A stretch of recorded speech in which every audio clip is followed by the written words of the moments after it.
We've all experienced pain before, whether it's a stubbed toe or a broken arm. But what exactly is pain? Pain is a perception, and it starts with the activation of transient receptor potential channels on the nociceptors in tissue.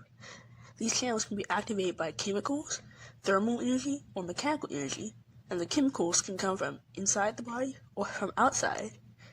When a TRP channel is activated, it opens its gates and allows positively charged ions to flow into the nociceptor and then into the neuron. This is called depolarization, and this is how nerves carry signals.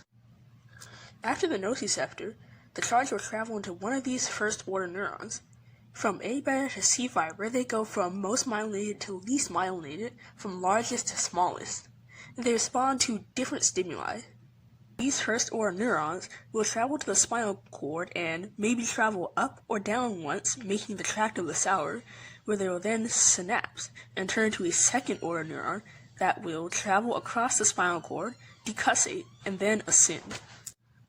Neurons from above the neck will synapse at one specific nucleus in the medulla called the spinal trigeminal nucleus. For nerves above the neck, after they synapse at the spinal trigeminal nucleus, they will then decussate or travel to the other side of the spinal cord and then ascend. A fibers from the neck and up travel to the ventral trigeminal thalamic tract. A fibers from the neck and up synapse at the thalamus and then go to the primary somatosensory cortex, where they help locate pain.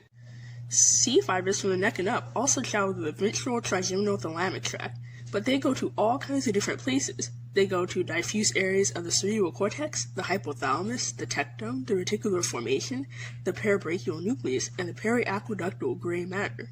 And these all have different jobs. A fibers from below the neck travel to the neospinal thalamic tract. They go, synapse at the thalamus, and then go to the primary somatosensory cortex. And this, again, helps us locate pain. All A fibers go here, and this is why A fibers produce an easy-to-locate pain. The C fibers from below the neck travel through the brain via the paleo-spinal thalamic tract, and they go to the same parts of the brain as the C fibers above the neck. Let's talk about what these parts of the brain do. The reticular formation raises alertness. The tectum moves your head towards the source of the pain. The hypothalamus organizes an autonomic response to pain, including increased heart rate and breathing rate. The parabrachial nucleus organizes an emotional response to pain. The periaqueductal gray matter activates the descending pathway, which can block pain. And the C fibers also go to the parts of the cerebral cortex, including the primary somatosensory cortex, where it can help locate pain. I hope you enjoyed the video and learned something new. Quack, quack.